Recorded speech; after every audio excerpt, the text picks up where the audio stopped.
Pada tahun 1988 di kota Jakarta, Arya dan Laras lahir dengan selisih 4 bulan di dua keluarga Jawa perantau yang memiliki keadaan hidup serupa.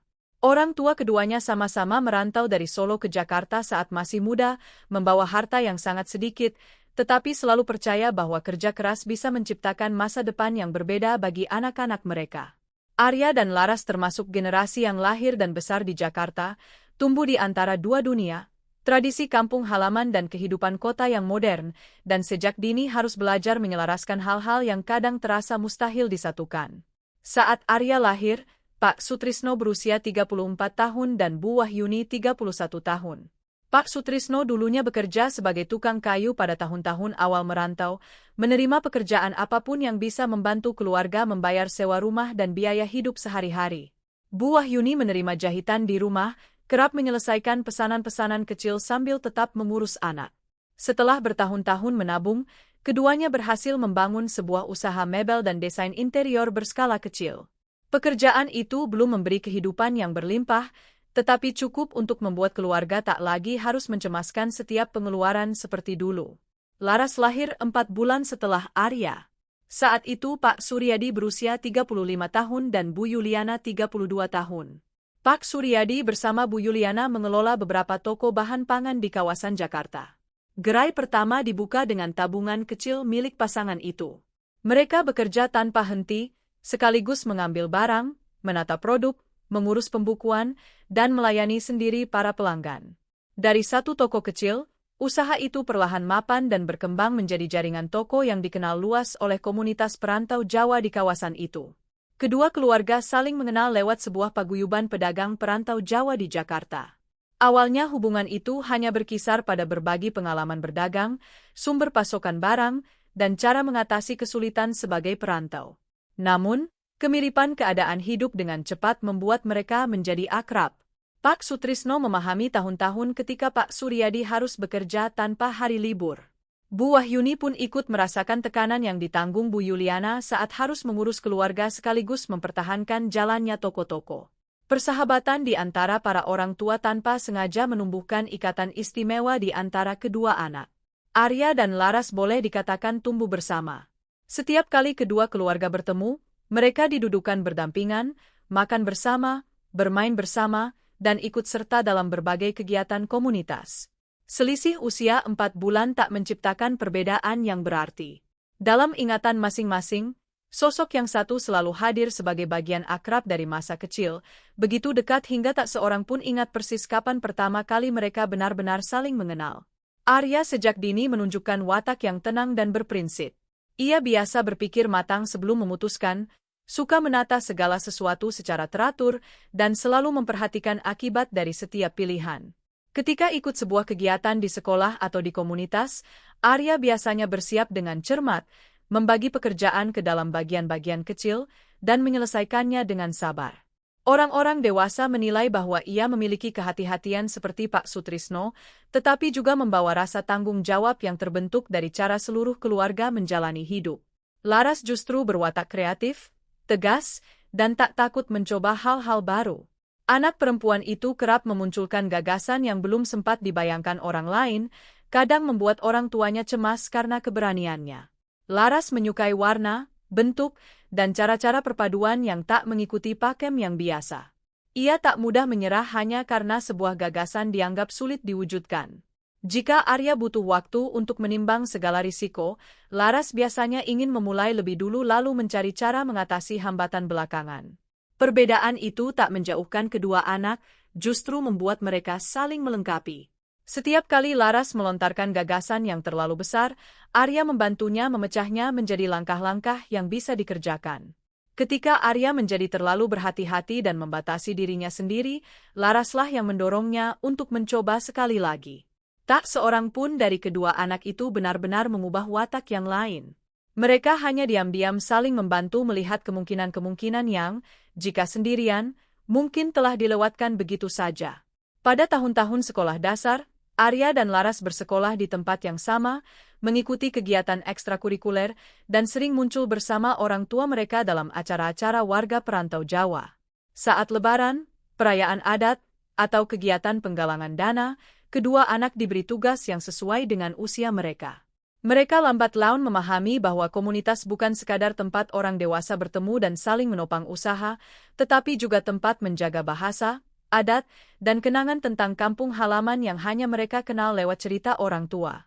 Di sekolah, Arya dan Laras menggunakan bahasa Indonesia seperti murid-murid lain pada umumnya. Mereka belajar berbaur, mengejar teman-teman, dan berusaha agar perbedaan keluarga tak membuat mereka merasa terasing. Begitu pulang ke rumah, keduanya harus berbahasa Jawa, menjaga sopan santun dengan orang yang lebih tua lewat tutur krama, dan mengikuti berbagai adab yang dianggap penting oleh orang tua. Ada kalanya aturan dalam keluarga membuat mereka merasa berbeda dari teman sekolah. Ada kalanya pula apa yang terjadi di sekolah justru sulit dijelaskan sepenuhnya kepada orang tua. Menjelang tahun 1998, ketika sama-sama menginjak usia 10 tahun, Arya dan Laras mulai lebih jelas menyadari tekanan tak kasat mata yang dipikul generasi keturunan perantau yang lahir di kota besar. Mereka tak mengalami perjalanan meninggalkan kampung halaman seperti orang tua, tetapi dibesarkan oleh pengorbanan yang berakar dari perjalanan itu. Setiap prestasi belajar selalu terikat pada harapan agar peluang tak disia-siakan. Setiap pilihan pribadi harus mempertimbangkan keluarga. Kebebasan yang mereka nikmati selalu berjalan seiring dengan tanggung jawab untuk membuktikan bahwa tahun-tahun berat orang tua mereka sepadan. Arya memahami perasaan itu karena kerap melihat Pak Sutrisno berhati-hati pada setiap perjanjian kerja, sementara Bu Wahyuni tetap menjaga kebiasaan berhemat meski usaha sudah mapan. Laras juga memahami hal serupa saat menyaksikan Pak Suryadi dan Bu Yuliana mencurahkan hampir seluruh waktu untuk toko. Orang tua dari kedua pihak jarang mengungkit jasa atau menuntut anak-anak membalas apa yang telah mereka korbankan. Namun, justru keheningan itulah yang kadang menimbulkan beban lebih berat daripada sebuah teguran. Di tengah tekanan tersebut, Arya dan Laras menemukan pada satu sama lain sebuah rasa saling memahami yang sulit mereka peroleh dari teman-teman lain. Keduanya tak perlu menjelaskan mengapa sebuah acara keluarga bisa lebih penting daripada janji bertemu teman sekolah. Mereka juga tak perlu menyembunyikan kebingungan saat di satu sisi ingin hidup seperti anak-anak kota lain, tetapi di sisi lain takut mengecewakan orang tua. Setiap kali salah satu dari mereka menghadapi kesulitan, yang lain memahami bahwa persoalannya bukan sekadar terletak di sekolah atau keluarga, melainkan pada jarak antara dua dunia yang mereka tinggali sekaligus. Kedua keluarga memandang keterikatan itu sebagai sebuah penataan takdir yang indah. Para orang tua percaya bahwa dua anak yang berasal dari akar yang sama, keadaan yang sama, dan tumbuh berdampingan adalah sesuatu yang patut disyukuri. Namun, bagi Arya dan Laras, hubungan itu tak ada karena keinginan orang tua. Mereka saling percaya karena telah bersama-sama menyaksikan keberhasilan, kegagalan-kegagalan pertama dalam hidup, dan juga kekhawatiran yang belum cukup jelas untuk diberi nama. Pada usia 10 tahun, keduanya masih sekadar sahabat karib. Mereka belum memahami apa itu cinta dan belum pula memikirkan masa depan yang lebih jauh daripada tahun-tahun sekolah di depan mata. Satu-satunya hal yang telah menjadi pasti adalah setiap kali Arya membutuhkan seseorang yang memahaminya, Laras selalu ada. Setiap kali Laras ingin mengubah sebuah gagasan menjadi sesuatu yang bisa diwujudkan, Arya selalu setia menemani. Persahabatan itu terbentuk bukan oleh satu momen besar, melainkan oleh ratusan kali mereka memilih berdiri di pihak satu sama lain pada tahun-tahun pertama kehidupan. Pada tahun 2002, ketika Arya dan Laras sama-sama menginjak usia 14 tahun, persahabatan yang telah berlangsung hampir seumur hidup itu mulai berubah dengan cara yang sukar diberi nama. Keduanya sama-sama masuk SMA di Jakarta, tetapi tak lagi berbagi setiap kelas, setiap tugas, atau seluruh waktu seperti pada tahun-tahun sekolah dasar. Lingkungan baru memaksa mereka memperluas pergaulan, menentukan sendiri minat, dan setahap demi setahap membentuk jalan masing-masing. Meski begitu, di tengah perubahan masa remaja, mereka tetap menempati posisi istimewa dalam hidup satu sama lain. Arya kian memusatkan diri pada matematika, teknik, dan berbagai lomba untuk pelajar. Ia tertarik pada cara angka, bahan, dan struktur bisa dipadukan untuk memecahkan suatu persoalan tertentu. Setiap kali menerima sebuah soal, Arya biasanya menghabiskan banyak waktu meneliti syarat-syaratnya, menghitung batas-batasnya, baru kemudian mulai mengerjakan. Kehati-hatian itu kadang membuatnya lebih lambat daripada teman-temannya.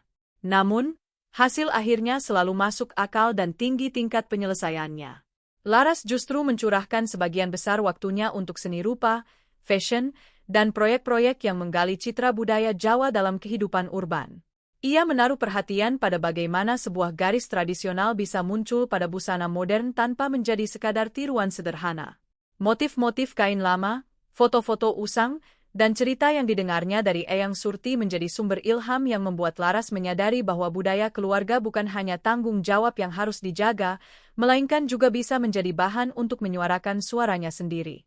Perbedaan minat membuat keduanya jarang tampak bersama di jam pelajaran, tetapi tak membuat mereka menjauh. Arya tetap membantu Laras memeriksa bagian-bagian berkas yang menuntut ketelitian, menyusun jadwal, dan merampungkan kerangka untuk berbagai presentasi. Laras membantu mengubah rancangan Arya yang kaku menjadi sebuah proyek yang memiliki citra, cerita, dan daya untuk meyakinkan orang yang melihatnya. Hal-hal itu lambat laun menjadi kebiasaan wajar yang tak perlu diminta atau diingatkan siapapun. Di mata teman-teman sekolah, hubungan mereka telah melampaui persahabatan biasa. Arya mengingat tenggat-tenggat penting Laras, memahami apa yang membuatnya cemas, dan kerap menangkap kekecewaannya bahkan sebelum orang lain menyadarinya. Laras tahu kapan Arya sedang menekan dirinya secara berlebihan, tahu bahwa ia biasa menyembunyikan kelelahan di balik wajah tenang, dan paham bahwa keheningannya bukan berarti ketidakpedulian. Meski demikian, keduanya tetap berusaha menjaga segalanya dalam batas yang biasa karena belum siap menghadapi sebuah perubahan yang bisa mengacaukan keterikatan yang telah ada sejak kecil. Pak Sutrisno dan Bu Wahyuni melihat Arya menaruh perhatian lebih besar kepada Laras daripada sebelumnya, tetapi tak menekan. Pak Suryadi dan Bu Yuliana pun memahami bahwa putri mereka tengah memasuki tahap PK masa remaja sehingga hanya diam-diam mengamati. Kedua keluarga memang akrab dan sudah berkali-kali menganggap keterikatan kedua anak sebagai sesuatu yang indah. Meski begitu, para orang tua sama-sama tahu bahwa perasaan tak bisa diputuskan begitu saja oleh keinginan orang tua. Bagi Arya, Laras bukan hanya teman yang tumbuh di sisinya, ia adalah orang yang benar-benar memahami harapan-harapan yang harus ia pikul dalam sebuah keluarga yang telah menukar bertahun-tahun demi membangun kehidupan di kota. Ketika Arya meraih hasil yang baik, Laras tak sekadar melihat prestasi, tetapi juga memahami beban di baliknya. Ketika ia gagal, Laras tak memakai kata-kata hiburan yang murah, sebab ia tahu yang dibutuhkan Arya adalah sudut pandang lain untuk melanjutkan. Bagi Laras, Arya adalah sosok langka yang tak memandang keberaniannya sebagai watak yang perlu dikekang. Ia tak mengerjakan sesuatu menggantikan Laras dan tak pula mengubah gagasan-gagasannya menjadi versi yang lebih aman semata agar mudah diterima.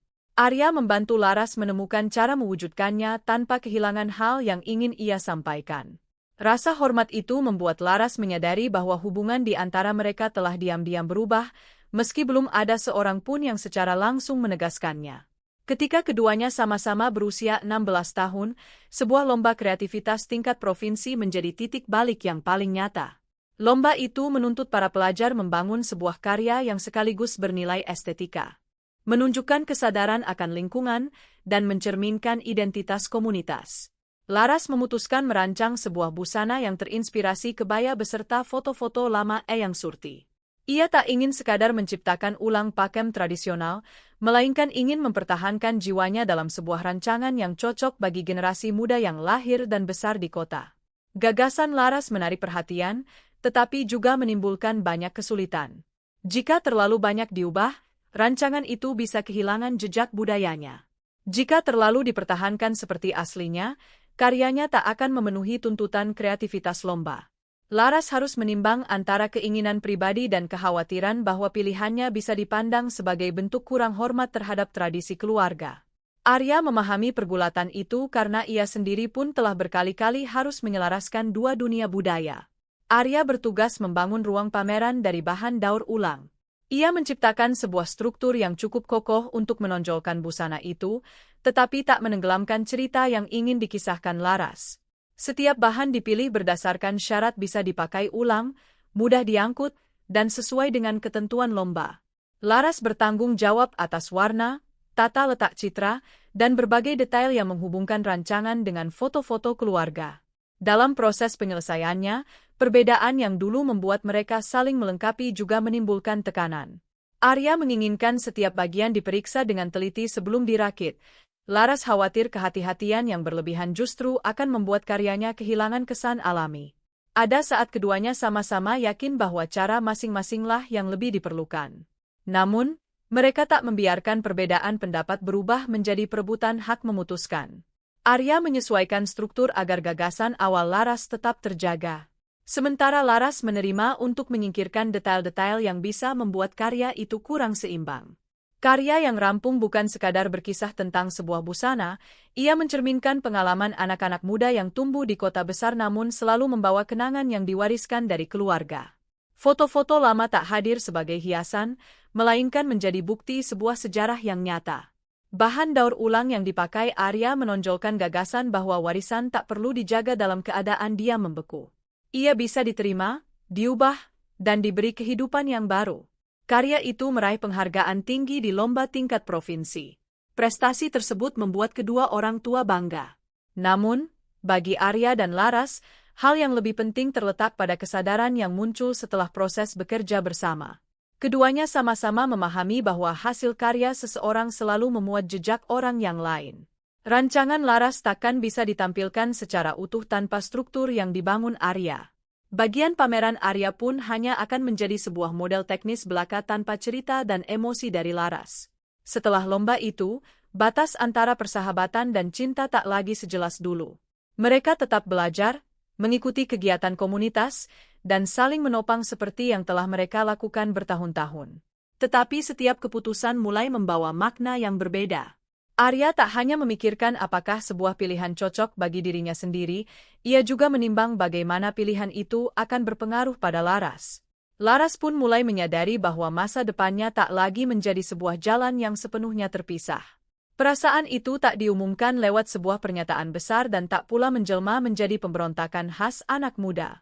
Arya dan Laras hanya diam-diam mengakui bahwa hubungan di antara mereka telah melewati sebuah batas yang baru. Perubahan itu tak membuat mereka meninggalkan persahabatan lama, melainkan membuat kepercayaan yang sudah ada menjadi lebih mendalam. Mereka tak memandang cinta sebagai hak untuk mengendalikan waktu, pilihan, atau tujuan orang yang lain.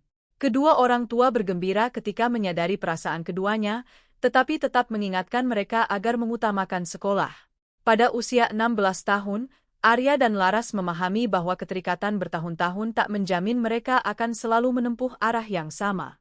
Di depan masih ada ujian-ujian penentu masuk perguruan tinggi dan jalan karir yang berbeda.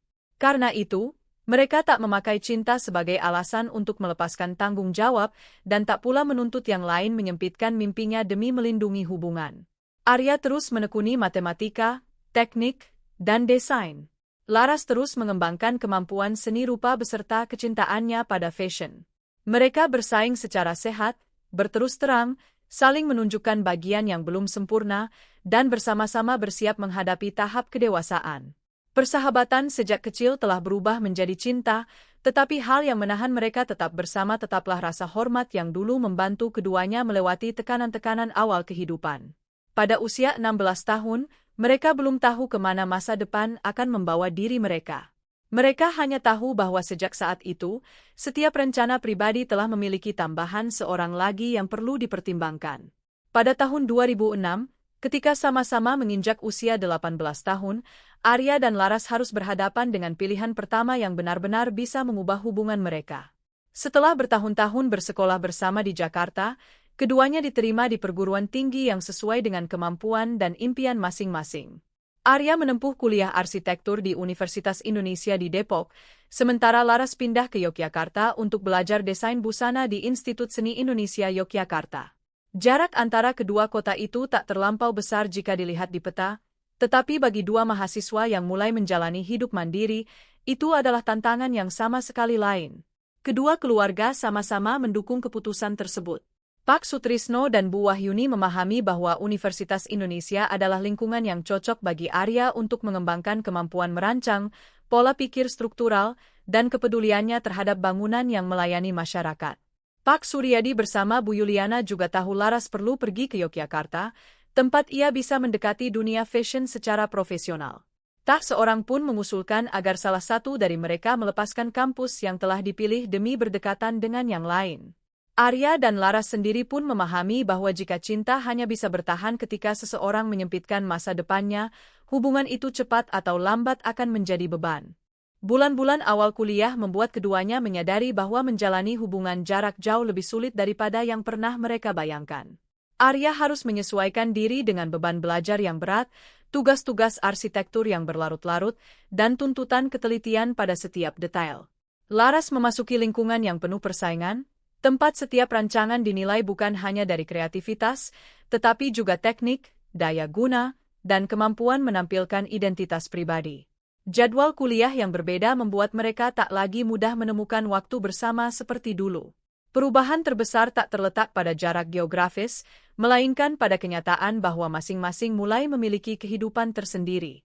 Arya berkenalan dengan mahasiswa-mahasiswa sejurusan, ikut kelompok-kelompok pengerjaan proyek, dan mencurahkan sebagian besar waktu untuk belajar. Laras bersinggungan dengan orang-orang berkepribadian kuat, berasal dari beragam latar budaya, dan membawa pandangan yang sangat berbeda tentang seni. Keduanya sama-sama menjadi lebih dewasa, tetapi kedewasaan itu tak berlangsung serentak atau dengan cara yang sama. Ada minggu-minggu ketika mereka hanya sempat bertukar kabar singkat soal perkembangan kuliah. Arya kadang terlalu memusatkan perhatian pada sebuah tugas hingga tak menyadari bahwa Laras sedang butuh berbagi. Laras pun ada kalanya larut dalam tugas-tugas desain dan revisi yang terus-menerus sehingga tak bisa menepati sebuah janji temu yang sudah diatur. Kekecewaan-kekecewaan kecil mulai bermunculan. Namun, keduanya tak menjadikannya alasan untuk meragukan perasaan yang telah dibangun bertahun-tahun. Arya belajar untuk tak memandang kesibukan Laras sebagai tanda bahwa ia mulai menjauh. Laras pun memahami bahwa keheningan Arya biasanya berakar dari tekanan kuliah, bukan sikap acuh tak acuh. Mereka tak menuntut satu sama lain melaporkan setiap kegiatan atau meninggalkan pergaulan-pergaulan baru. Hal yang mereka jaga adalah kejujuran tentang perubahan yang tengah terjadi. Inilah satu-satunya cara agar cinta mereka tak menjadi bagian yang terpisah dari kehidupan nyata. Setiap kali bisa pulang ke Jakarta, Arya dan Laras selalu menyempatkan waktu untuk keluarga. Pertemuan-pertemuan itu tak lagi terasa sepenuhnya akrab seperti dulu, sebab keduanya telah memiliki pengalaman yang tak langsung disaksikan oleh yang lain. Arya lebih banyak berbicara tentang tanggung jawab sosial arsitektur dan bagaimana sebuah ruang bisa memengaruhi kehidupan manusia. Laras menaruh perhatian lebih dalam pada usaha memasukkan unsur budaya Jawa ke dalam rancangan tanpa mengubahnya menjadi hiasan yang dangkal. Jalan mereka kian berbeda, tetapi nilai-nilai inti tetap bertemu pada keinginan untuk menciptakan sesuatu yang bermakna. Menjelang tahun 2009, ketika sama-sama berusia 21 tahun, tekanan belajar dan arah karir menjadi semakin kentara. Arya mulai menaruh perhatian pada proyek-proyek arsitektur yang bersifat kemasyarakatan, khususnya bagaimana sebuah rancangan bisa memenuhi kebutuhan berbagai kelompok orang yang berbeda. Ia tak lagi hanya peduli pada apakah sebuah bangunan kokoh atau indah dipandang. Ia ingin memahami siapa yang akan menggunakannya, batasan-batasan apa yang bisa membuat seseorang tersingkir dari ruang itu, dan di mana letak tanggung jawab si perancang. Laras juga memasuki tahap ketika ia harus menemukan suara sendiri dalam dunia fashion. Ia menyadari bahwa bakat kreatif saja tak cukup untuk menjamin jalan yang mapan. Setiap gagasan harus melewati proses memilih bahan, membuat contoh, merevisi, dan menerima penilaian yang ketat. Pengaruh dari budaya Jawa tetap hadir dalam karyanya. Namun, Laras tak ingin terkurung dalam satu citra tunggal semata karena asal-usulnya. Ia ingin dipandang sebagai seorang perancang muda berlatar budaya Jawa yang mampu mengembangkan banyak arah, alih-alih hanya diperhatikan karena unsur berbedanya. Tahun itu juga menandai masa paling tegang dalam hubungan mereka sejak meninggalkan Jakarta. Keduanya sama-sama berhadapan dengan tuntutan menentukan masa depan, tetapi tak bisa sering bersama. Masing-masing harus mengatasi tekanan di lingkungannya sendiri, sembari tetap berusaha menjaga keterikatan. Ada kalanya Arya khawatir bahwa rencana karir mereka akan berujung di dua kota yang berbeda. Laras pun memahami bahwa cinta sejak kecil tak bisa dengan sendirinya menjawab pertanyaan di mana mereka akan tinggal dan bekerja setelah lulus. Alih-alih memberi janji-janji yang melebihi kemampuan, mereka sepakat bahwa tak seorang pun boleh menganggap pengorbanan yang lain sebagai hal yang sudah semestinya.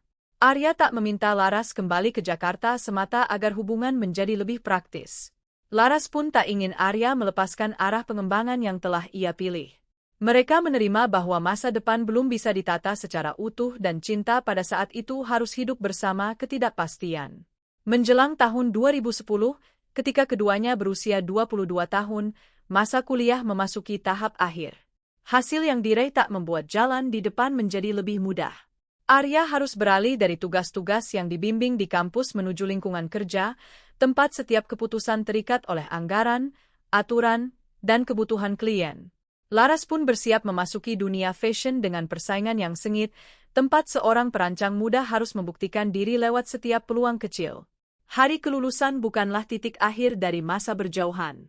Ia hanya menutup babak ketika jadwal kuliah masih menciptakan sebuah kerangka yang cukup jelas bagi kehidupan mereka. Setelah itu datanglah pilihan-pilihan yang lebih sukar ditebak menyangkut pekerjaan, tempat tinggal, penghasilan, dan tanggung jawab kepada keluarga. Anak-anak muda lain mungkin bisa dengan bebas pindah kemanapun yang menawarkan peluang terbaik. Tetapi Arya dan Laras masih harus mempertimbangkan hubungan yang telah mengikat mereka sejak masa kecil. Kedua keluarga tetap percaya pada perasaan anak-anak mereka, tetapi tak ikut campur dalam keputusan karir. Pak Sutrisno dan Bu Wahyuni ingin Arya membangun jalannya dengan kemampuannya sendiri. Pak Suryadi dan Bu Yuliana pun tak ingin Laras pulang hanya karena merasa harus membalas harapan orang tua. Para orang tua telah bertahun-tahun mengusahakan agar anak-anak memiliki hak untuk memilih, sehingga mereka memahami bahwa hak itu baru bermakna ketika Arya dan Laras bisa bertanggung jawab sendiri atas masa depan mereka. Sejak tahun 2010, keduanya melangkah ke 4 tahun penuh tantangan berikutnya dengan banyak hal yang belum pasti.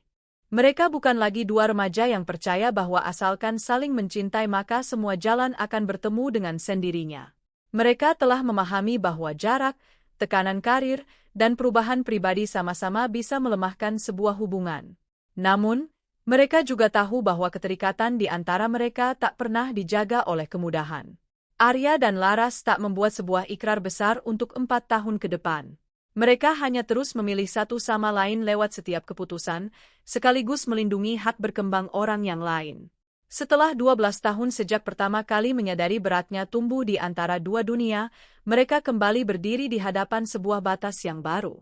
Kali ini tantangannya bukan lagi mencari cara menyelaraskan harapan keluarga dengan mimpi pribadi. Ini adalah belajar membangun dua karir tersendiri tanpa membiarkan cinta menjadi sesuatu yang harus dikorbankan di sepanjang jalan pendewasaan.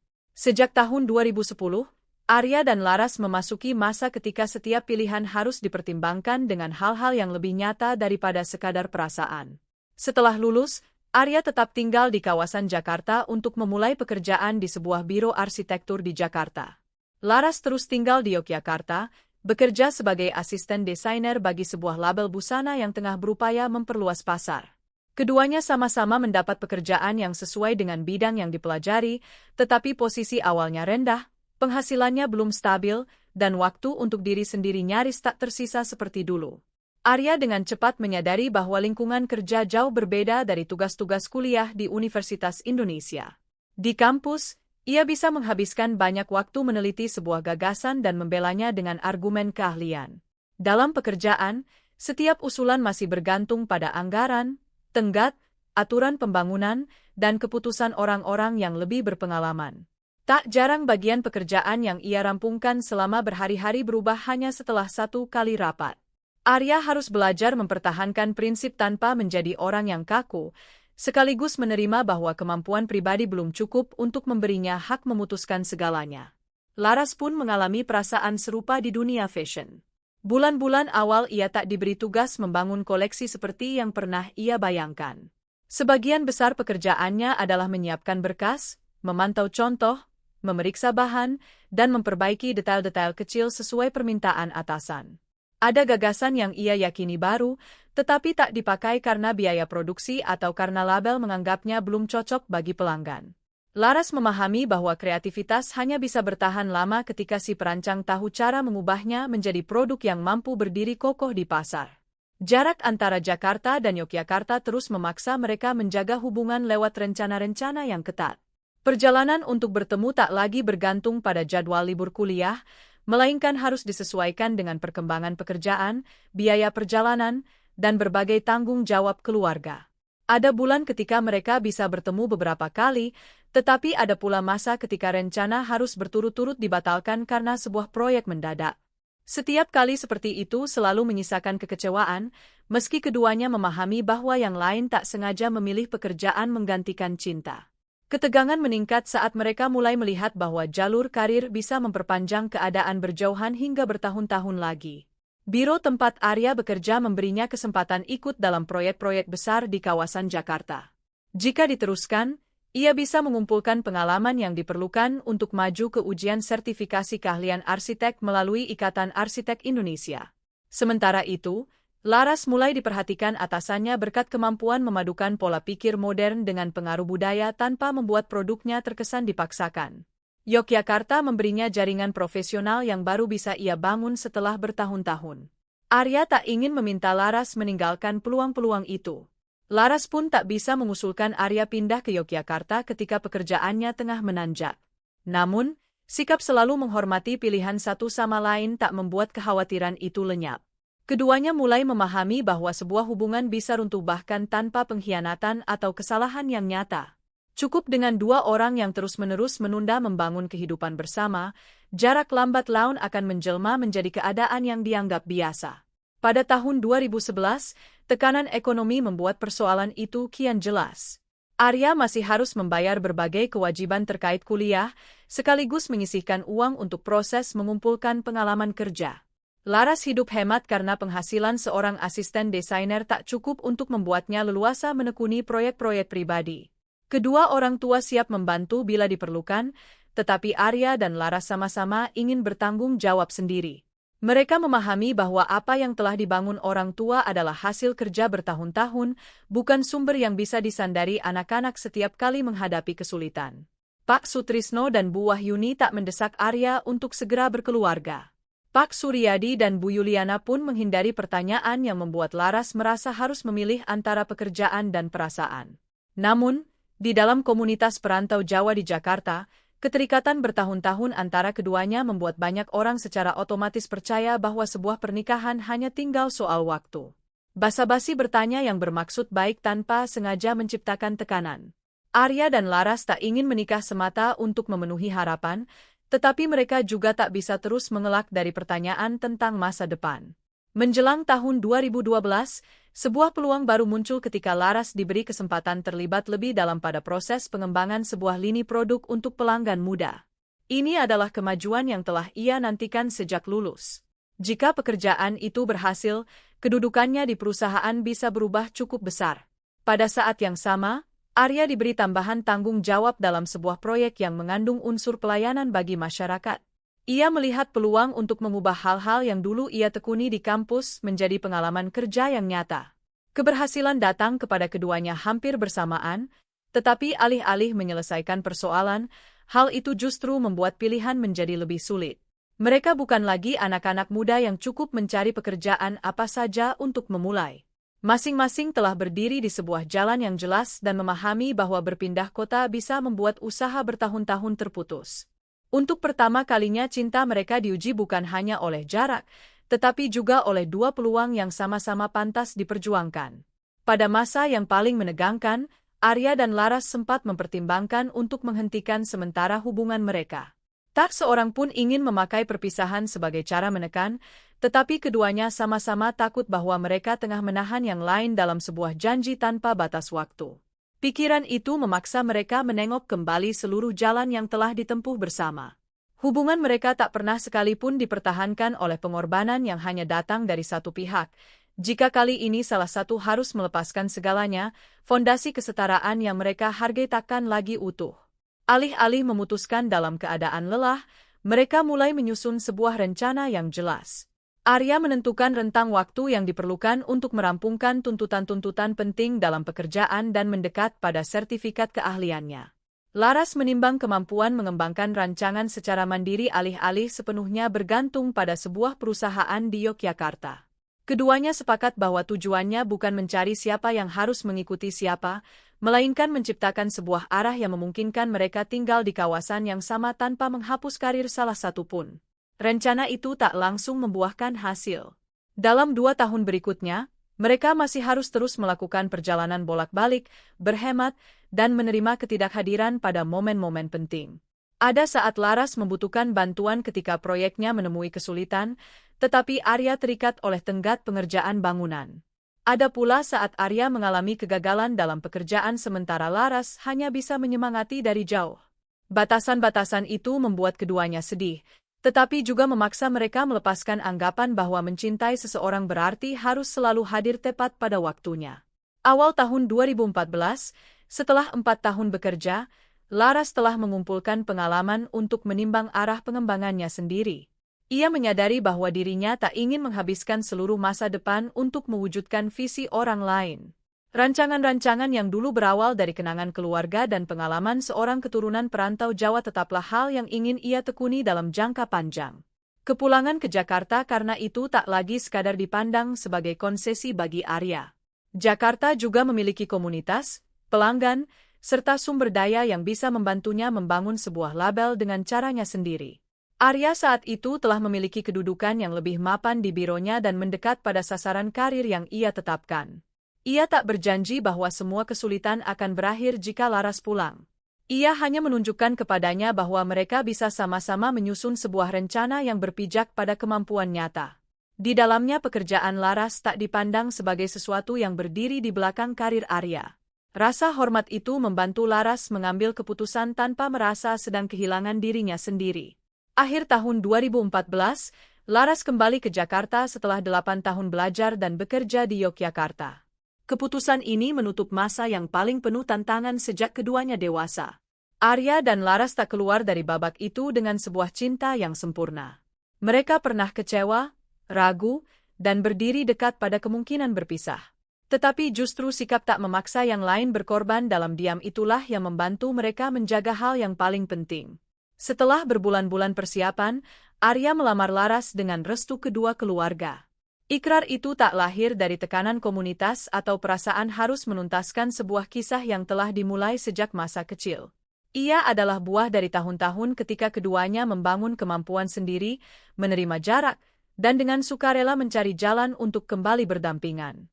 Pada usia 26 tahun, mereka memahami bahwa pernikahan bukanlah hadiah bagi sebuah cinta yang telah lama, melainkan sebuah tanggung jawab baru tempat dua manusia harus terus memilih satu sama lain sembari tetap menjaga martabat, mimpi, dan hak berkembang orang yang lain. Akhir tahun 2014, acara lamaran Arya dan Laras digelar di rumah Pak Sutrisno dan Bu Wahyuni di Jakarta.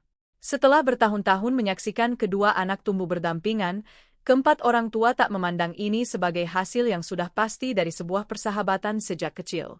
Mereka memahami bahwa Arya dan Laras telah melewati 8 tahun belajar dan bekerja di dua kota yang berbeda, pernah berdiri di ambang perpisahan, baru kemudian dengan sukarela kembali menuju arah yang sama. Karena itu, acara tersebut mengandung makna menegaskan sebuah pilihan yang dewasa, alih-alih menuntaskan harapan lama kedua keluarga. Pada usia 26 tahun, Arya dan Laras tak ingin orang tua memikul seluruh biaya pernikahan. Pak Sutrisno, Bu Wahyuni, Pak Suryadi, dan Bu Yuliana sama-sama telah berusia antara 57 hingga 61 tahun. Mereka mampu membantu anak-anak, tetapi Arya dan Laras sepakat hanya menerima bagian-bagian yang bermakna kekeluargaan. Biaya utamanya diambil dari tabungan keduanya. Keputusan itu membuat rencana harus diperhitungkan dengan cermat, tetapi juga membantu mereka memasuki pernikahan dengan perasaan bahwa inilah kehidupan yang mereka bangun sendiri. Setelah menimbang banyak tempat, mereka memilih sebuah villa perkebunan teh di kawasan Puncak. Tempat itu cukup terjangkau bagi sanak saudara dari Jakarta dan sekitarnya untuk hadir, sekaligus memungkinkan keduanya menyusun sendiri cara penyelenggaraan alih-alih memakai seluruh satu paket layanan yang sudah jadi. Arya bertanggung jawab atas tata ruang, pencahayaan, dan area pameran foto keluarga. Laras menangani busana, warna, serta berbagai detail yang menampilkan akar budaya Jawa dari kedua pihak. Sejak awal mereka tak ingin menjadikan pernikahan itu sebagai percampuran bentuk yang dangkal antara dua budaya. Arya dan Laras sama-sama tumbuh besar di kota, tetapi masa kecil mereka tercipta dari bahasa Jawa di dalam keluarga. Adab yang diajarkan orang tua dan kenangan tentang kampung halaman diwariskan lewat foto-foto lama. Mereka ingin pernikahan itu mencerminkan diri mereka yang sebenarnya, tanpa berusaha membuktikan bahwa mereka sepenuhnya milik satu sisi. Laras merancang sendiri kebaya untuk prosesi keluarga dan gaun pengantin untuk acara inti. Motif-motif terpenting dikembangkan dari selendang batik lama milik Eyang Surti. Selendang itu tak bernilai besar secara benda, tetapi telah menemani sang nenek melewati banyak gejolak sebelum akhirnya disimpan di dalam keluarga. Laras tak menjiplak aslinya, ia memisahkan garis-garisnya, menyesuaikan takarannya, lalu memasukkannya ke dalam rancangan secara halus. Baginya, kenangan tak perlu hadir sebagai benda pajangan yang utuh untuk dianggap dihormati. Proses itu membuat Laras menanggung tekanan yang lebih besar daripada perkiraan. Ia baru saja kembali ke Jakarta dan tengah bersiap membangun arah karir yang mandiri. Merancang sendiri busana pernikahan seharusnya menjadi kesempatan untuk menampilkan kemampuannya dengan paling jelas. Tetapi justru makna kekeluargaan itulah yang membuat setiap pilihan terasa berat. Jika rancangannya terlalu modern, ia takut menghilangkan jiwa selendang itu. Jika terlalu berpegang pada bentuk lama, busana itu takkan lagi mewakili perempuan yang telah ia jelma setelah 8 tahun hidup di Yogyakarta. Arya tak ikut campur dalam keputusan keahlian Laras. Ia membantunya memisahkan kesulitan nyata dari kecemasan perasaan, seperti yang pernah ia lakukan pada lomba tahun 2004. Setelah 10 tahun, cara mereka bekerja sama telah lebih matang, tetapi fondasinya tetap tak berubah. Arya tak mengubah gagasan Laras menjadi versi yang aman. Ia hanya memastikan bahwa apa yang ingin ia sampaikan bisa diwujudkan dalam batas waktu dan anggaran. Bagian pekerjaan Arya pun tak sederhana. Ia ingin area pameran foto menceritakan sejarah kedua keluarga tanpa menjadikan pernikahan itu sebuah pameran tentang masa lalu. Foto-foto masa muda orang tua, foto Arya dan Laras semasa kecil, foto dari lomba pada usia 16 tahun, dan berbagai penanda masa kuliah ditata menurut keterkaitannya alih-alih menurut urutan yang kaku. Ia menyediakan sebuah tempat terhormat bagi foto sanak saudara yang tak bisa hadir, termasuk Eyang Surti. Kesulitan terbesar muncul ketika daftar tamu kian panjang. Kedua keluarga memiliki banyak kenalan dalam komunitas perantau Jawa di Jakarta, sementara Arya dan Laras masih ingin mengundang teman sekolah, rekan kerja, beserta orang-orang yang pernah menolong mereka di Universitas Indonesia, Yogyakarta, dan Jakarta. Setiap pilihan pemangkasan bisa membuat seseorang merasa terlupakan. Pak Sutrisno dan Pak Suryadi tak menekan, tetapi Arya memahami bahwa orang tua memandang pernikahan anak sebagai kesempatan berterima kasih kepada orang-orang yang pernah menopang keluarga pada tahun-tahun awal merintis kehidupan di kota. Laras pun tak ingin acara pribadi keduanya menjadi penyebab yang membuat orang tua serba salah. Namun, jika terus diperluas, biayanya akan jauh melampaui kemampuan yang telah mereka tetapkan. Perselisihan itu tak berujung pada pertengkaran besar, tetapi menciptakan masa paling tegang dalam proses persiapan. Untuk pertama kalinya sejak bertunangan, Arya dan Laras menyadari bahwa menghormati keluarga tak selalu mudah diselaraskan dengan hak menentukan diri sepasang calon suami istri. Mereka menyelesaikan masalah itu dengan menjaga skala tetap dalam batas yang telah disepakati dan membagi jelas dua bagian prosesi. Prosesi keluarga dipusatkan pada orang-orang yang paling dekat, sementara resepsi dihadiri oleh teman-teman dan berbagai hubungan yang penting bagi keduanya. Keputusan itu tak membuat semua orang sepenuhnya puas, tetapi menunjukkan bahwa Arya dan Laras telah mulai bisa menetapkan batas tanpa menampik jasa orang tua. Keempat orang tua akhirnya menghormati pilihan itu, sebab mereka memahami bahwa pernikahan hanya bisa kukuh jika kedua anak diberi kesempatan bertanggung jawab sendiri. Kian dekat hari pernikahan, tekanan dari pekerjaan kian bertambah. Arya masih harus menyelesaikan tugas di Biro Arsitektur, sementara Laras sekaligus menyiapkan busana dan berupaya membangun hubungan-hubungan pertama untuk labelnya sendiri. Ada detail-detail yang harus diubah pada saat-saat terakhir karena tak cocok dengan tempat atau anggaran. Sebagian bahan untuk area pameran tak memenuhi syarat, memaksa Arya menyesuaikan rancangan. Gaun Laras pun harus diperbaiki agar motif utamanya tetap terjaga tanpa membuat keseluruhannya terasa berat. Kendala-kendala itu dulu bisa saja membuat mereka tegang seperti pada masa hubungan jarak jauh, ketika masing-masing hanya melihat tekanan dirinya sendiri. Tetapi kali ini mereka berada di kawasan yang sama dan langsung berbagi tanggung jawab. Laras menyadari bahwa tinggal berdekatan tak berarti semua persoalan lenyap dengan sendirinya. Arya pun memahami bahwa pernikahan takkan melindungi mereka dari kelelahan, perbedaan, atau keputusan-keputusan yang sulit. Yang berubah adalah mereka tak lagi menyelesaikan tiap kehidupan masing-masing lebih dulu baru kemudian mencari sisa waktu untuk satu sama lain. Awal tahun 2015, pernikahan digelar ketika Arya dan Laras sama-sama berusia 27 tahun. Laras tampil dalam kebaya yang membawa garis-garis dari selendang Eyang Surti sebelum berganti ke gaun pengantin rancangannya sendiri. Arya merampungkan area pameran dengan foto-foto yang memperlihatkan bahwa kedua keluarga telah terikat melewati banyak babak, tanpa ada satu detail pun yang diletakkan di sana semata untuk membuat kesan. Setiap bagian mengingatkan bahwa pernikahan ini tak dimulai pada hari akad, melainkan terbentuk dari bertahun-tahun rasa percaya, jarak, dan penyesuaian diri. Pak Sutrisno dan Bu Wahyuni melihat dalam pilihan Arya sebuah kematangan yang dulu mereka harapkan dicapai putra mereka. Pak Suryadi dan Bu Yuliana pun memahami bahwa Laras tak kembali ke Jakarta untuk berdiri di belakang suami. Ia memasuki pernikahan dengan kemampuan, tujuan, dan suaranya sendiri. Kebahagiaan keempat orang tua tak hanya terletak pada makin dekatnya kedua keluarga. Hal yang membuat mereka tenang adalah anak-anak tak memakai cinta untuk menghapus jati diri satu sama lain. Setelah pernikahan, Arya dan Laras memulai kehidupan bersama dengan hal-hal yang nyata. Mereka menyepakati cara mengelola penghasilan, berbagi biaya, dan menyisihkan sebagian uang untuk rencana karir Laras. Pekerjaan Arya lebih mapan, tetapi hal itu tak membuat suaranya berbobot lebih besar dalam keputusan-keputusan keluarga. Laras pun tak memandang dana untuk arah karirnya sebagai tanggung jawab yang harus dipikul Arya.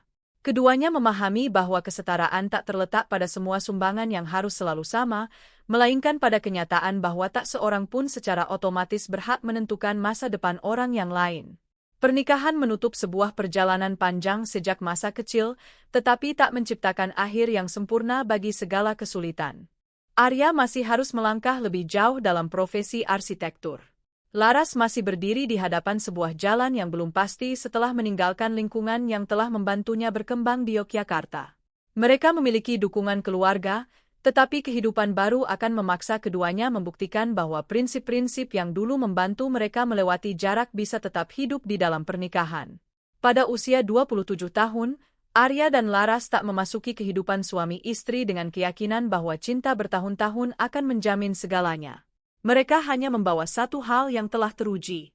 Setiap kali berdiri di hadapan pilihan yang sulit, mereka selalu bisa menjaga yang lain dalam masa depan tanpa memaksanya melepaskan dirinya sendiri. Itu sekaligus fondasi yang paling kukuh dan ikrar yang paling berat yang harus terus dijaga oleh pernikahan mereka. Setelah lamaran di Bali pada tahun 2014, Arya dan Laras memasuki masa persiapan pernikahan dengan perasaan yang sama sekali berbeda dari tahun-tahun hubungan jarak jauh. Mereka tak lagi harus membuktikan bahwa perasaan masa remaja bisa bertahan melewati jarak antara Jakarta dan Yogyakarta.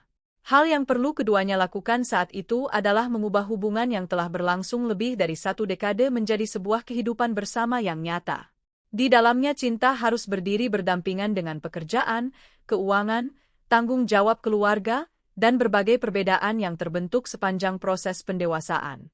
Kedua keluarga menyambut lamaran itu dengan kebahagiaan yang mendalam. Bagi orang tua Arya dan Laras, pernikahan tersebut tak hanya menandai buah dari cinta yang telah lama, ia juga menyambung hubungan yang telah dipupuk antara dua keluarga perantau Jawa yang sama-sama merintis kehidupan di kota. Mereka pernah menyaksikan kedua anak tumbuh berdampingan lalu melihatnya meninggalkan rumah untuk menekuni jalan masing-masing. Tak seorang pun bisa memastikan bahwa masa berjauhan akan membawa Arya dan Laras kembali bersatu. Tetapi keduanya berhasil menjaga hubungan tanpa memaksa yang lain melepaskan masa depannya. Pemilihan Puncak sebagai tempat pernikahan mencerminkan keinginan bersama sepasang muda itu dan keluarga. Mereka membutuhkan tempat yang cukup dekat agar sanak saudara di Jakarta dan sekitarnya bisa hadir, tetapi juga cukup terpisah dari irama kehidupan sehari-hari sehingga hari pernikahan bermakna sebagai sebuah tonggak yang sesungguhnya. Arya dan Laras tak menginginkan acara yang penuh pamer. Mereka mengutamakan kehadiran orang-orang yang telah mendampingi kedua keluarga sejak tahun-tahun awal merintis usaha di kota. Proses persiapan berlangsung hingga musim gugur tahun 2015. Arya masih bekerja di Biro Arsitektur di kawasan Jakarta dan harus menyelesaikan tanggung jawab yang tak bisa ditunda seenaknya. Laras terus mengembangkan gagasan-gagasan rancangannya sendiri setelah bertahun-tahun mengumpulkan pengalaman di Yogyakarta. Masing-masing tengah berdiri di sebuah tahap karir yang penting. Karena itu, pernikahan tak boleh menjadi alasan bagi salah satu untuk begitu saja mengorbankan seluruh rencananya demi yang lain. Justru dalam proses itulah perbedaan-perbedaan pertama kehidupan pernikahan mulai muncul. Arya terbiasa memperhitungkan biaya dan membatasi setiap pos anggaran. Laras lebih memperhatikan makna emosional dari detail-detail yang terkait dengan kedua keluarga. Perbedaan pendapat itu tak terlampau besar, tetapi cukup untuk membuat mereka memahami bahwa keselarasan dalam cinta tak berarti dua orang akan selalu mengambil pilihan yang sama. Yang penting terletak pada cara keduanya mempertahankan pandangan tanpa menjadikan persiapan pernikahan sebuah perebutan hak memutuskan. Mereka sepakat mempertahankan prosesi-prosesi yang menampilkan akar budaya Jawa, sekaligus menyelenggarakan pernikahan yang sesuai dengan kehidupan yang telah keduanya bangun di kota. Perpaduan itu tak bertujuan menciptakan sebuah bentuk yang istimewa, ia hanya mencerminkan diri Arya dan Laras yang sebenarnya, milik dua dunia namun tak perlu menampik satu sisi untuk membuktikan kesetiaan kepada sisi yang lain. Orang tua dari kedua pihak pun lambat laun menerima bahwa pernikahan anak-anak tak mungkin menjadi salinan utuh dari apa yang pernah dijalani generasi sebelumnya. Sampai hari pernikahan, Arya dan Laras sama-sama berusia 27 tahun. Sejak mulai saling mencintai pada usia 16 tahun, mereka telah melewati 11 tahun dengan banyak babak yang seolah mustahil dijalani bersama. Jarak geografis dulu membuat setiap pertemuan harus diatur di seputar jadwal kuliah dan pekerjaan. Setelah lulus pada tahun 2010, tekanan karir kembali memaksa keduanya menimbang peluang-peluang yang bisa terus mendorong mereka ke dua arah yang berbeda. Lamaran di Bali tak menghapus kesulitan-kesulitan itu, tetapi menegaskan bahwa mereka telah siap bertanggung jawab atas sebuah masa depan bersama. Pernikahan berlangsung sesuai rencana pada musim gugur tahun 2015 di Puncak. Di hadapan sanak saudara dan sahabat-sahabat dekat, Arya dan Laras memasuki pernikahan bukan dengan janji bahwa hidup akan selalu lancar, melainkan dengan pengakuan atas segala yang telah mereka lewati bersama. Kedua keluarga melihat dalam hari itu buah dari bertahun-tahun kerja keras, membesarkan anak, dan menjaga nilai-nilai lama di tengah kehidupan kota yang berbeda dari tempat mereka dulu dilahirkan. Bagi orang tua dari kedua pihak, kebahagiaan itu juga bertaut dengan rasa lega. Tahun-tahun ketika Arya dan Laras belajar di dua kota yang berbeda dulu membuat mereka cemas bahwa hubungan itu lambat laun akan menjelma menjadi sekadar kenangan indah masa muda. Ketika keduanya mulai meniti karir, kecemasan itu menjadi lebih nyata. Peluang pekerjaan, tekanan keuangan, dan perubahan cara memandang hidup bisa meretakkan bahkan hubungan yang paling lama sekalipun. Tetapi Arya dan Laras tak menahan satu sama lain dengan ketergantungan. Mereka memilih untuk kembali setiap kali harus melangkah lebih jauh di jalan masing-masing. Seusai akad nikah, kedua keluarga memberikan sebuah kejutan bagi pasangan pengantin baru. Sebuah penerbangan helikopter yang meninggalkan Puncak dan membawa mereka pulang ke Jakarta. Hadiah itu disiapkan sebagai penutup istimewa bagi hari pernikahan, sekaligus membantu Arya dan Laras kembali ke kota tanpa harus menempuh perjalanan panjang lewat jalur darat. Dalam benak semua orang, itu adalah cara yang ringan untuk menutup acara dan membuka jam-jam pertama kehidupan suami istri. Arya dan Laras menerima hadiah itu dengan haru. Setelah berbulan-bulan harus menghitung setiap pos biaya, mereka memahami bahwa penerbangan itu bukan sekadar pengalaman yang mahal. Ia mengandung keinginan para orang tua. Kedua pihak memberi anak-anak sebuah kenangan yang bisa mereka simpan seumur hidup. Orang-orang yang telah berkorban bertahun-tahun demi memberi kesempatan bagi Arya dan Laras untuk belajar dan tumbuh kini ingin melihat keduanya meninggalkan acara pernikahan dalam kebahagiaan yang utuh. Sebelum berangkat, keduanya tetap membawa pikiran-pikiran yang sangat nyata tentang hari-hari yang akan datang. Arya harus kembali ke pekerjaan di Biro Arsitektur dan melanjutkan proyek-proyek yang masih terbengkalai. Laras harus mengubah rencana membangun labelnya sendiri menjadi langkah-langkah yang jelas. Sementara sumber daya dan jaringannya di kota belum mantap, mereka juga perlu mengelola tabungan bersama, biaya hidup, dan waktu untuk kedua keluarga. Tetapi berbeda dari masa hubungan jarak jauh, kesulitan-kesulitan itu kini tak lagi berada di dalam dua kehidupan yang terpisah. Setiap keputusan karir Arya bisa memengaruhi waktu dan keuangan bersama. Setiap dana untuk pekerjaan Laras pun menuntut keduanya menimbang seberapa besar risikonya. Kesetaraan yang dulu mereka jaga tak bisa berhenti pada janji di hari pernikahan. Ia harus diwujudkan lewat pembagian tanggung jawab dan penerimaan bahwa sumbangan masing-masing akan berubah dari tahap ke tahap. Helikopter itu meninggalkan puncak menurut rute yang direncanakan menuju Jakarta. Sanak saudara yang tinggal terus membereskan berbagai urusan seusai acara, yakin bahwa pasangan pengantin baru akan segera mengabari begitu mendarat. Tak seorang pun mengira perjalanan singkat itu bisa menjadi bagian paling mengerikan dalam hari yang telah dinantikan kedua keluarga selama bertahun-tahun. Belum genap 30 menit setelah lepas landas, sinyal komunikasi dengan helikopter itu tiba-tiba lenyap.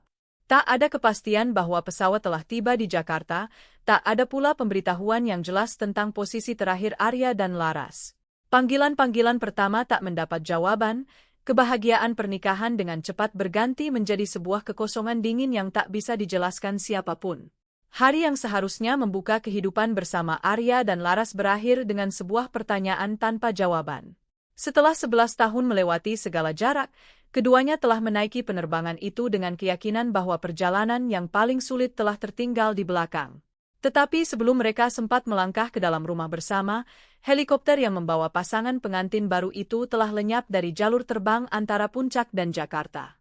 Kabar hilangnya kontak dengan helikopter itu sampai kepada kedua keluarga ketika urusan-urusan terakhir acara pernikahan bahkan belum selesai dibereskan. Mulanya semua orang masih berharap itu hanya gangguan sinyal pada sebuah rute penerbangan singkat dari Puncak ke Jakarta. Namun, ketika waktu perkiraan mendarat telah lewat sementara bandara tak menerima kepastian, kemungkinan tentang sebuah keadaan yang serius tak bisa lagi terus disangkal.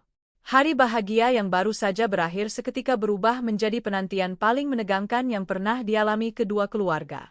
Operator penerbangan memberikan keterangan tentang rute, waktu lepas landas, dan titik kontak terakhir. Jalur terbang yang direncanakan memang tak berbelit, tetapi kawasan antara Puncak dan Jakarta memiliki medan pegunungan yang rumit sehingga cakupan pencarian tak bisa ditentukan hanya lewat sebuah garis lurus di peta. Pihak berwenang memeriksa kemungkinan bahwa helikopter itu telah berbelok arah karena cuaca atau sebuah masalah teknis. Tak ada sinyal darurat yang jelas tercatat sebelum kontak menghilang. Panggilan-panggilan ke telepon Arya dan Laras semuanya tak membuahkan hasil. Kenyataan bahwa keduanya sama-sama tak merespons membuat dugaan bahwa pesawat telah mendarat di tempat lain menjadi kian tipis. Orang tua dari kedua pihak terpaksa memberikan informasi pengenalan diri sementara masih mengenakan busana pernikahan. Detail-detail yang semula disiapkan untuk mengabadikan sebuah hari bahagia kini menjadi data yang diperlukan bagi sebuah operasi pencarian darurat. Informasi tentang helikopter yang hilang dengan cepat diteruskan ke berbagai unit terkait di kawasan itu. Kegiatan pencarian dijalankan berdasarkan data penerbangan, sinyal terakhir, dan arah-arah yang mungkin telah dilalui pesawat. Tetapi setiap jam yang berlalu menambah satu bahaya lain. Jika helikopter itu terpaksa mendarat, Arya dan Laras bisa saja tengah terjebak di tempat yang sulit dijangkau.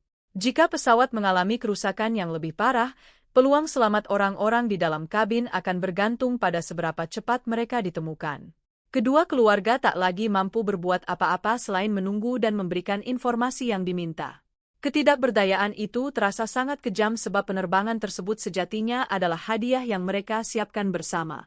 Tak seorang pun bisa menduga musibah itu, tetapi rasa bersalah tetap diam-diam muncul.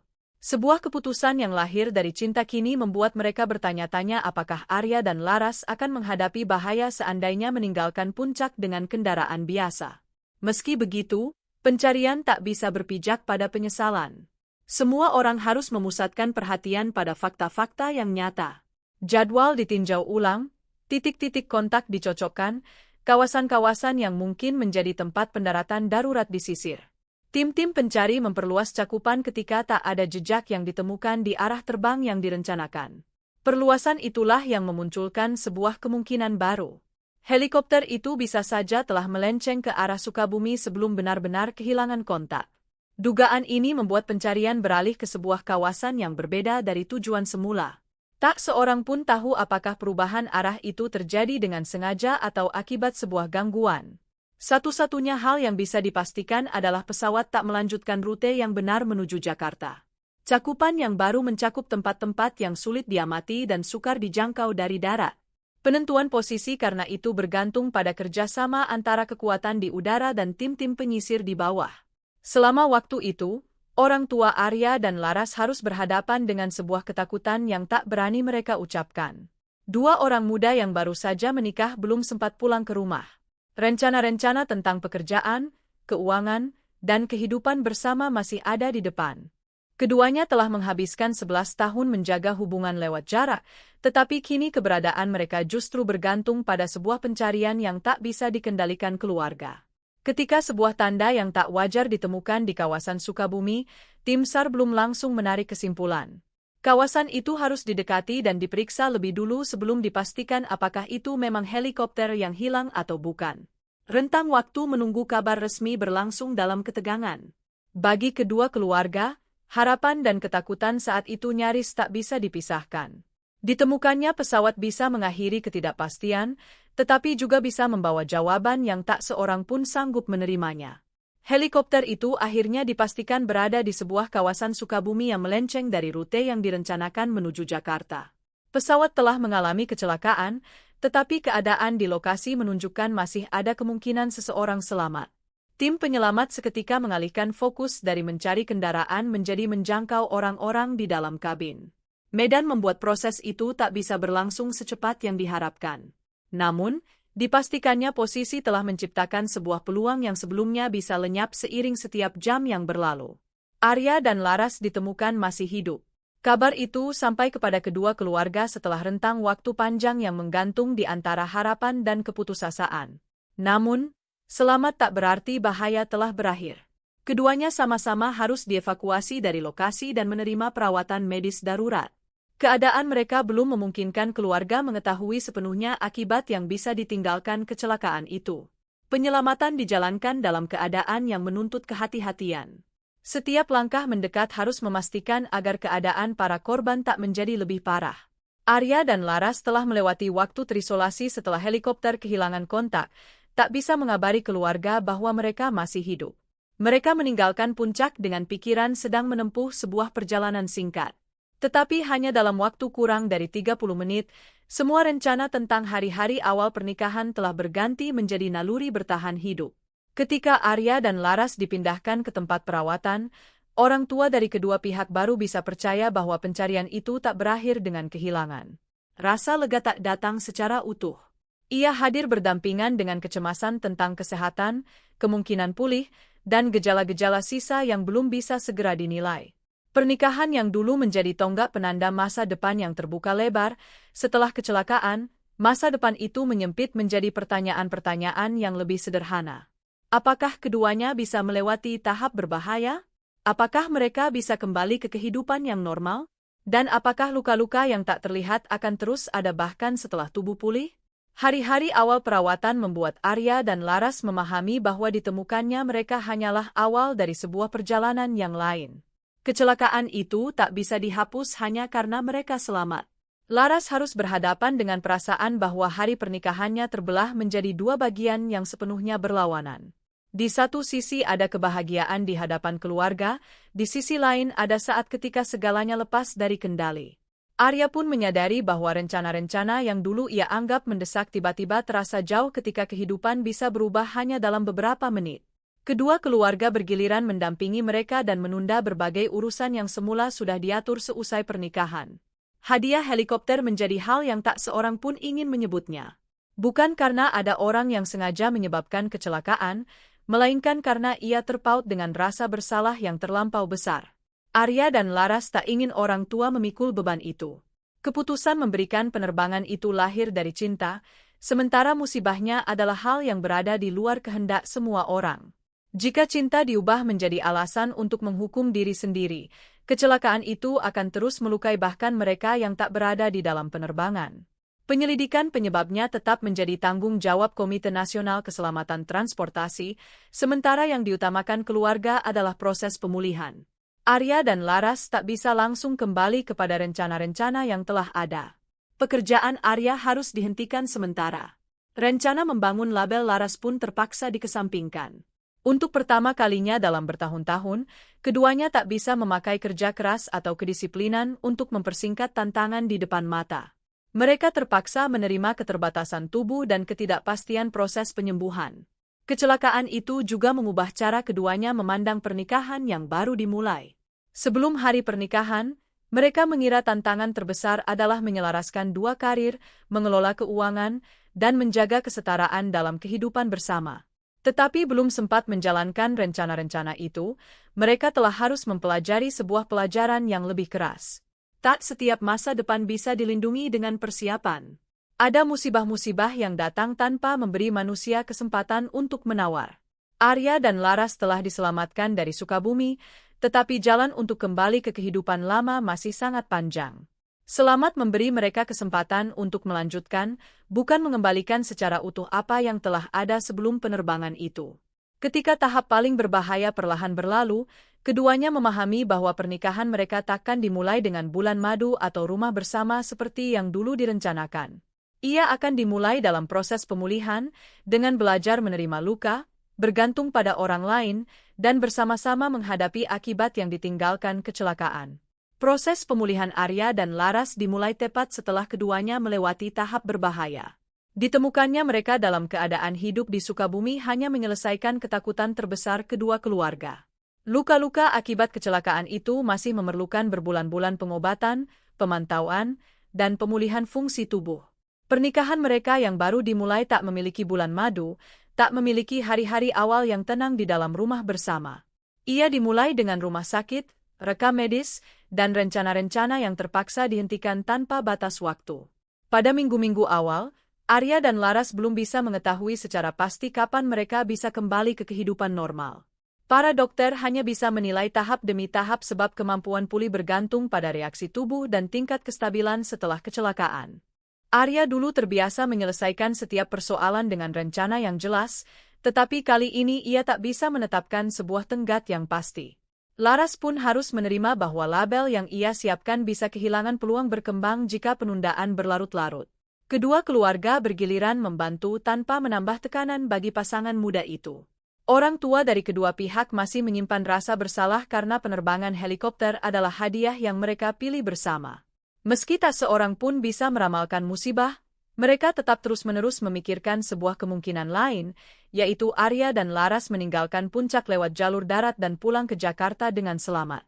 Justru pikiran itulah yang membuat kecelakaan tak hanya melukai orang-orang yang berada di dalam pesawat, tetapi juga meninggalkan beban batin bagi mereka yang menyiapkan perjalanan itu dengan cinta.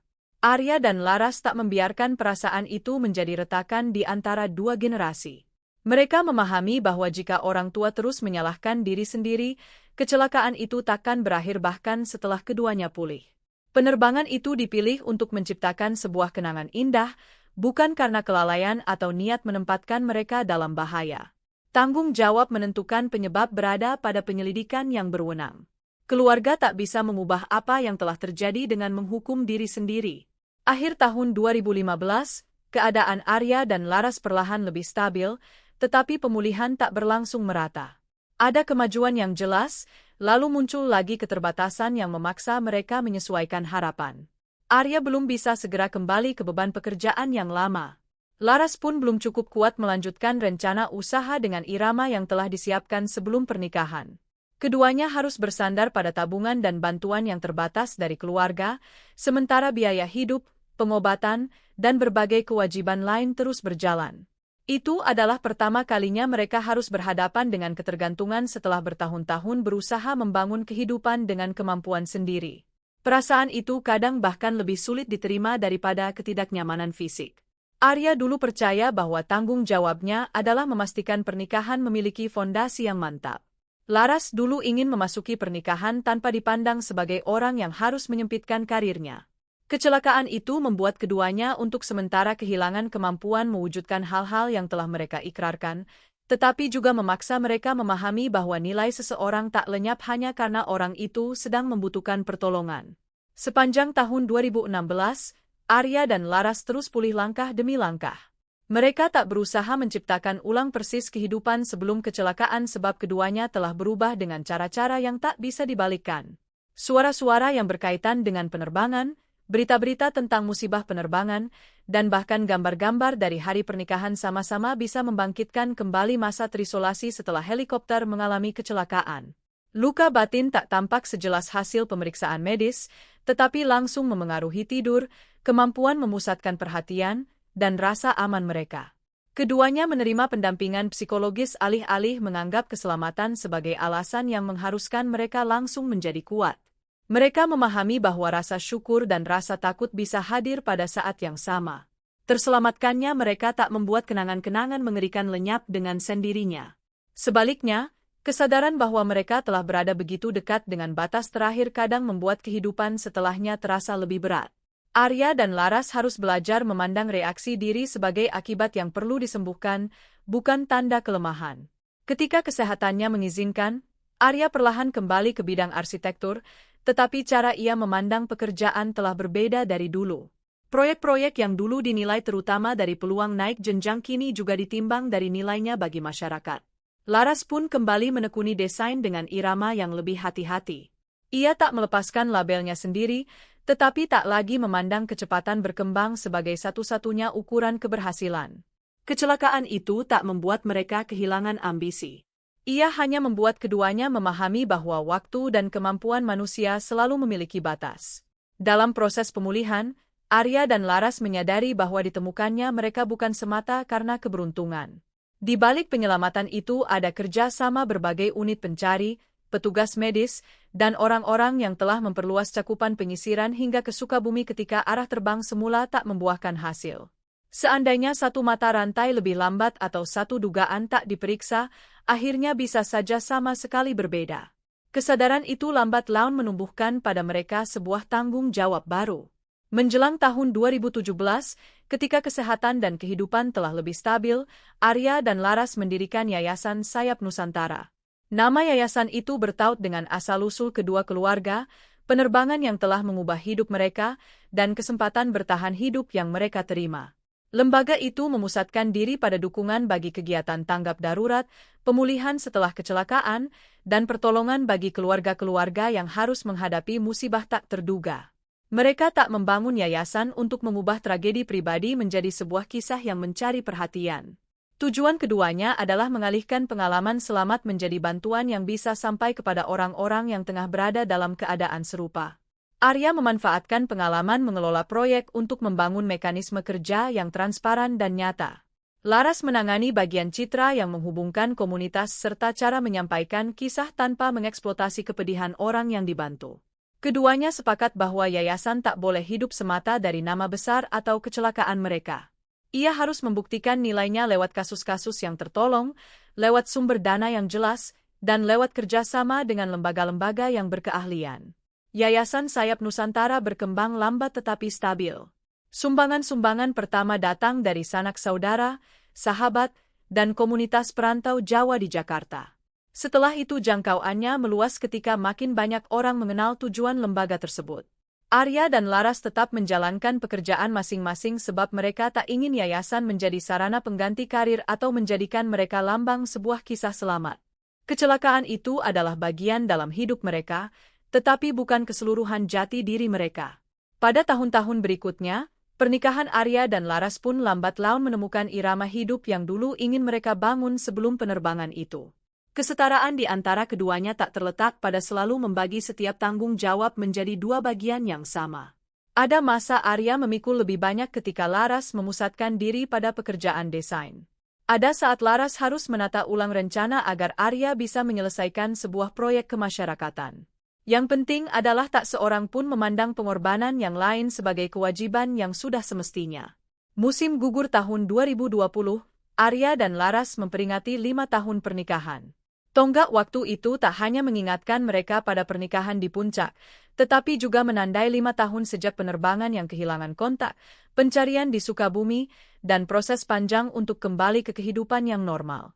Kedua keluarga bersama-sama menengok kembali hari yang dulu membawa sekaligus kebahagiaan terbesar dan ketakutan terdalam. Rasa bersalah di seputar hadiah pada tahun itu tak sepenuhnya lenyap, tetapi ia tak lagi menguasai kenangan mereka. Setelah 5 tahun, Arya dan Laras tak menganggap keselamatan sebagai bukti bahwa mereka lebih diistimewakan takdir daripada orang lain. Mereka memahami bahwa akhir itu tercipta dari banyak keadaan yang rapuh, yang tak setiap korban bisa memperolehnya. Karena itulah Yayasan Sayap Nusantara terus hidup sebagai pengakuan bahwa kesempatan kedua baru sungguh bermakna ketika ia membuka kesempatan bagi orang lain. Pernikahan mereka tak berjalan sesuai rencana yang dulu disiapkan. Ia dimulai dengan sebuah kecelakaan, dijaga lewat proses pemulihan, dan tumbuh dewasa dalam kesadaran bahwa tak ada masa depan yang sepenuhnya pasti.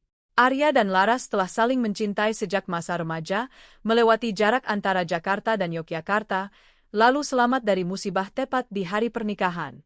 Tetapi hal yang menahan mereka tetap bersama bukan hanya masa lalu yang panjang atau kecelakaan itu, melainkan kemampuan untuk terus memilih satu sama lain setelah keduanya bukan lagi orang-orang yang dulu menaiki helikopter pada tahun 2015. Sampai tahun 2020, mereka memahami bahwa cinta tak bisa mencegah musibah terjadi dan tak pula bisa menghapus segala luka. Cinta hanya membantu manusia agar tak harus menghadapi akibat dalam kesendirian. 5 tahun setelah hari pernikahan, Arya dan Laras masih membawa jejak-jejak dari penerbangan yang hilang itu. Tetapi jejak-jejak itu tak lagi hanya mewakili ketakutan. Ia menjelma menjadi pengingat bahwa sebuah kehidupan yang diselamatkan tak seharusnya hanya dipakai untuk kembali ke titik lama, melainkan harus dijalani dengan cara yang membuat kesempatan itu menjadi layak. Hadirin yang saya hormati, terima kasih telah menyimak kisah hari ini dengan penuh perhatian. Perjalanan sepasang suami istri muda ini memperlihatkan kepada kita bahwa hidup bisa berubah hanya dalam sekejap. Tetapi cinta, kelapangan hati, dan keteguhan bisa membantu manusia bangkit setelah musibah yang seolah mustahil dilewati. Hal yang paling berharga bukanlah sebuah kehidupan yang tak pernah mengenal luka, melainkan bahwa ketika kesulitan datang, kita masih memiliki seseorang di sisi kita, masih bisa menjaga keyakinan, dan tahu cara mengubah kesempatan hidup menjadi hal-hal baik bagi sesama. Semoga kisah ini mengingatkan kita masing-masing untuk menghargai orang-orang terkasih, menyayangi selagi masih bisa, dan tak menganggap hari-hari yang tenteram sebagai sesuatu yang sudah semestinya. Jika Anda merasakan makna dari kisah ini, mohon dukung kanal kami dengan menekan tombol suka, meninggalkan kesan di kolom komentar di bawah, dan berlangganan kanal. Setiap kebersamaan Anda adalah dorongan yang besar bagi kami untuk terus menghadirkan kisah-kisah yang jujur, mengharukan, dan syarat nilai kemanusiaan. Terima kasih banyak dari lubuk hati kami.